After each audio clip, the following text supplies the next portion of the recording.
नमस्कार, मैं हूं गुलजार अहमद और आप देख रहे हैं जीटीवी भारत। वक्त हो चुका है खबरों का, आइए बढ़ते हैं आज की खास खबरों की ओर। प्रदेश के संभल में AIMIM चीफ असदुद्दीन ओवैसी जमकर गरजे हैं। उनके निशाने पर जहां मोदी और भाजपा रही तो वहीं सपा पर भी ओवैसी ने जमकर प्रहार किए। ओवैसी ने बसपा को पागल हाथी कहकर संबोधित किया, वहीं खुद को मदारी बताते हुए भाजपा को नचाने का दावा किया। यूपी में भागीदारी संघर्ष मोर्चा की सरकार बनने पर बाबू सिंह कुशवाहा को CM, एक अल्पसंख्यक और 2 पिछड़ों को डिप्टी CM बनाने का भी ओवैसी ने ऐलान किया है। ओवैसी ने कहा कि वोट का इस्तेमाल इत्तेहाद को करिए, हक को करिए। सपा बसपा डराने को आएंगी, लेकिन डरने की ज़रूरत नहीं है। जिंदगी जब तक है कोई तुम्हारा कुछ नहीं बिगाड़ सकता। मेरे ऊपर गोली चली, गोडसे की नाजायज औलादों ने गोलियां चलाईं, जालिमों ने गोलियां चलाईं। अल्लाह ने कहा कि आज इसका दिन नहीं है, मैं मरने को तैयार हूँ। अगर 70-80 साल जी भी लिए, कसक रह जाएगी हमने क्या किया। जाना सबको है, क्या अखिलेश यादव और नवाब इकबाल की गुलामी लेकर जाओगे। मैं मरने को तैयार हूँ, आप इस लड़ाई को जारी रखो। उन्होंने आने वाली 14 तारीख को बगैर डरे वोट करने की भी अपील की है। संभल में सिर्फ इकबाल मसूद का विकास हुआ है। अखिलेश से उन्होंने मंत्री पद मांगा, विकास नहीं मांगा। 10 फरवरी फिर से संभल आने का भी ओवैसी ने ऐलान किया। संभल के सराय तरीन और रुकुद्दीन सराय में हुई ओवैसी की सभा में सुरक्षा के पुख्ता इंतजाम दिखे। ASP भी फोर्स के साथ मौजूद रहे। हमले के बाद ओवैसी का पहली बार संभल दौरा था। मगर अगर तुम्हारे दिलों में तवक्कुल है, अगर तुम्हारे दिलों में एतमाद है, तो हजारों का लश्कर आ जाए, अगर कोई एक खड़े होकर कहेगा अल्लाह अकबर, उस बच्ची ने होकर दिखाया, उस बच्ची ने होकर दिखाया है। मैं सलाम करता हूं उसके हौसले को। अल्लाह उसके हौसले को और बुलंद करे। अल्लाह सुब्हानहू व तआला उसी तरह हर बच्ची में जज्बा पैदा करे। अगर कोई हमारे किसी भी मजहब की या बिरादरी की बच्ची हो तो बच्ची ठहर जाए अपने आप के लिए। ये हमारी लड़ाई है, इस लड़ाई को समझने की जरूरत है मेरे अजीज दोस्तों और बुजुर्गों।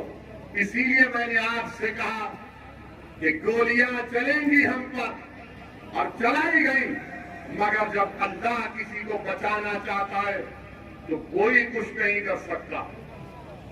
हमारे साथ सालिम था हमारे साथ, यही संभल का नौजवान। 6 साढ़े 6 फीट से जालिमों ने गोलियां चलाई और ये समझा कि ओवैसी का काम तमाम कर दिए, मगर जालिमों को नहीं मालूम था, गोडसे की नाजायज औलाद को नहीं मालूम था, इब्लीस के जानशीन को नहीं मालूम था, वक्त के नमरूद की नाजायज औलाद को नहीं मालूम था, वक्त के फिरौन के एजेंटों को नहीं मालूम था, वक्त के अबू लहब को नहीं मालूम था, वक्त के अबू जहल को नहीं मालूम था। और हमारे सफा में जब अब्दुल्लाह इब्न सबा के जानशीन है वो तो खुशियां मना रहे थे, मगर अल्लाह ने कहा आज इसका दिन नहीं है, आज इसका दिन नहीं है। तुम कितनी गोलियां चलाते चलाओ मेरे अजीज दोस्तों और बुजुर्गों। इसीलिए हम आपसे कह रहे कि आप हिम्मत और हौसले से काम करो, आप हिम्मत और हौसले से काम करो। डरने की जरूरत नहीं है। जाना तो सबको इस दुनिया से, कोई नहीं बचेगा इस दुनिया में, मगर तुम क्या लेके जाओगे। ऐसा जजमेंट है उसके खिलाफ है, कॉमन कॉज जजमेंट के खिलाफ है। मेरे अजीज दोस्तों और बुजुर्गों, आज हमने वो वीडियो भी देखा कि हमारी एक बहादुर बेटी कर्नाटका में मोटरसाइकिल पर हिजाब पहनकर आती है और मोटरसाइकिल को अपने कॉलेज में रखती है, तो जैसा ही उसके करीब ये तमाम लोग आकर उसको डराने के लिए नारे मारते हैं। एक 25-30 का नौजवानों का हुजूम इस नकाब बुर्का पहनी बच्ची को डराने के लिए दौड़ता है। मैं सलाम करता हूं और इस बेटी की बहादुरी को, मैं सलाम करता हूं उस बच्ची के माँ बाप को जिसने उस बच्ची को इतना बहादुर बनाया। ये आसान काम नहीं था। उस बच्ची ने उन नौजवानों की तरफ देखकर पुकार कर कहा अल्लाहु अकबर, अल्लाहु अकबर, अल्लाहु अकबर। ये मिजाज पैदा करना है। अगर तुम आज झुक जाओगे तो हमेशा के लिए झुक जाओगे, याद रखो मेरी बात को। अगर आज तुम खड़े हो जाओगे थोड़ी देर के लिए, तुम सिर्फ थोड़ी देर के लिए खड़े हो जाओ, देखो ये जो लोग तुमको डरा रहे हैं, जो समझ रहे हैं कि हमारे सरों पर जो काले बादल मंडरा रहे, याद रखो ये बादल छकेंगे इंशाअल्लाह ताला। ये सूरज चमकेगा जो हमारे मुस्तकबिल का सूरज होगा, मगर याद रखो भीख मांगने से बादल नहीं हटेंगे, भीख मांगने से बादल नहीं हटेंगे। लड़ेंगे जमहूरी तरीके से तो हक दिया जाएगा। अगर तुम समझोगे कि गैरों की चौकट पर जाकर भीख मांगने से कुछ मिलेगा, कुछ नहीं मिलेगा। अगर तुम ये बताओगे ये मेरी ताकत है, इतना वोट मेरे पास है, मैं जीत सकता हूं और जिताऊंगा, तब जाकर दुनिया तुम्हारा हक देगी। मेरी इस बात को जहन नशीन कर लो कि रोने से, भीख मांगने से आपको प्राप्त नहीं मिलेगा। उस बच्ची ने आपको पैगाम दिया, उत्तर प्रदेश की जनता को पैगाम दिया, उस बच्ची ने पूरे मुल्क के कमजोरों को पैगाम दिया। अगर हुजूम तुम्हारे सामने आता है तो आने दो। घर जाता तो मैं ये जिंदगी में तिश्नगी लेकर खबर में नहीं जाऊंगा। जब तक अल्लाह मुझे जिंदा रखेगा मैं लड़ता रहूंगा, बावजूद इसके कि कोई मुझ पर गोली चलाए, बावजूद इसके कि कोई मुझे डराए, बावजूद इसके कि कोई मेरी गर्दन का हिसाब करे। मेरे अजीज दोस्तों और बुजुर्गों, मेरे हमारा ही उड़न कटोला हमारा है, खैर दो हमारा उड़न कटोला ये उतरेगा। जा रहे यहां से असमोली जा रहे और परसों फिर संभल को आएंगे। नवाब साहब के बारे में बोलना बाकी है, अभी रोक के रखे थोड़ा। आप चलिए अब आप हमारी बात सुनिए। मैं आपसे और एक 5-10 मिनट आपसे बोलना चाहूंगा। मेरे अजीज दोस्तों और बुजुर्गों, आपको ये बताना जरूरी समझता हूं कि आज हमारे मुल्क में, खासतौर से कर्नाटका में, जो हमारी बहनें हिजाब की लड़ाई लड़ रहे हैं, हम उम्मीद करते हैं कि अल्लाह सुब्हानहू तआला उनको उसमें कामयाब और कामरान कर देगा।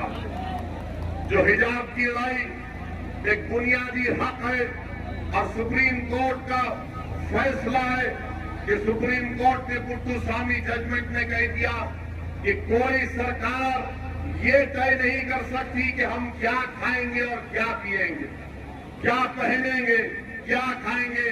तो बीजेपी की सरकार कर्नाटका में गैर जरूरी के जुर्म कर रही है, संविधान के खिलाफ काम कर रही है, बल्कि संविधान की आर्टिकल 15, 19 और 21 का ग्रेव वायलेशन हो रहा है कि वहां के महिला बच्चियों को स्कूल में और कॉलेज में हिजाब पहनने से रोका जा रहा है।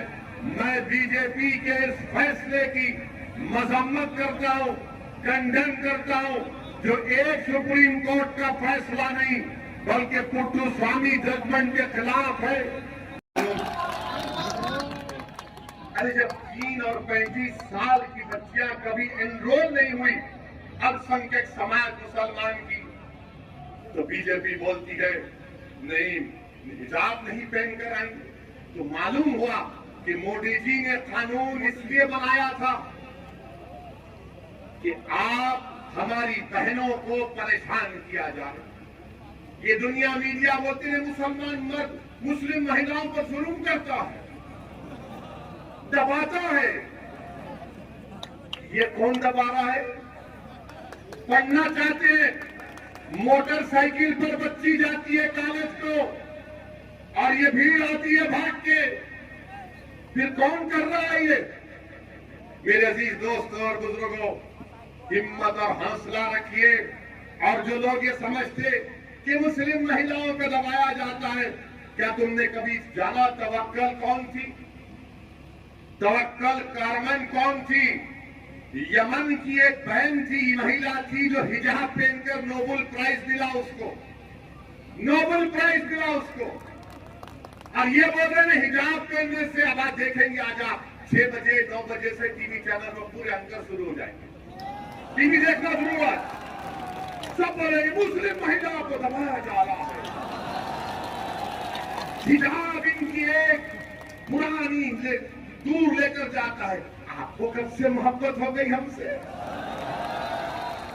आप तो मोदी जी के वफादार चाहने वाले हैं, वफादार हैं आप। हम तो बेवफा निकले और हम बेवफाई करेंगे, क्योंकि हम ना इनकी गुलामी करेंगे ना उनकी गुलामी करेंगे। मेरी आपसे गुजारिश है कि 14 तारीख के दिन मुत्तहदा तौर पर संभल की विकास के लिए आप एक इनकलाबी फैसला लेते हुए मजलिस के उम्मीदवार प्रत्याशी के हक में अपने वोट का इस्तेमाल करिए। याद रखिए हमारी इस बात को कि आपके घर के सामने एक नागनाथ बैठा है और एक सांपनाथ बैठा है, समझ गए ना? नागनाथ और सांपनाथ बैठा है, तो क्या करेंगे आप? ले जाओगे या नवाब की गुलामी लेकर जाओगे? क्या तुम इस दुनिया से अपना हक मनवा के जाओगे? क्या तुम इस दुनिया में हिस्सेदारी में कामयाब होकर जाओगे? क्या तुम इस दुनिया में आए तो संबल का विकास करके जाओगे? क्या जब तुम इस दुनिया में आए तो फिर तुम क्या सब कमजोरों का साथ दोगे? नहीं दोगे? ये फैसला आपको करना है। मैं आपके सामने आकर जज्बात में लाने की कोशिश नहीं कर रहा हूं। मैं ये नहीं कह रहा हूं कि मुझे इस वाकये के ऊपर वोट दो। मैं तो ये कह रहा हूं कि मैं मरने तैयार हूं इन चीजों के लिए, मगर मैं ये चाहता हूं कि मैं मर भी जाऊं। तुम इस लड़ाई को जारी रखो, तुम इस लड़ाई को जारी रखो, इस लड़ाई को आपको जारी रखना है। और हम अभी बाहर आ रहे थे तो रास्ते में मीडिया ने बताया कि देश के प्रधानमंत्री ने पार्लियामेंट में कहा कि हमने मुस्लिम महिलाओं के लिए मदद की, ट्रिपल तलाक का कानून बना दिया। अरे प्रधानमंत्री जी, ये बच्चियों को निकाब पहनना, हिजाब पहनने की इजाजत आपकी सरकार ने दे रही है, कि ट्रिपल तलाक का कानून क्यों बनाया? बच्चियों को हिजाब नहीं पहनना।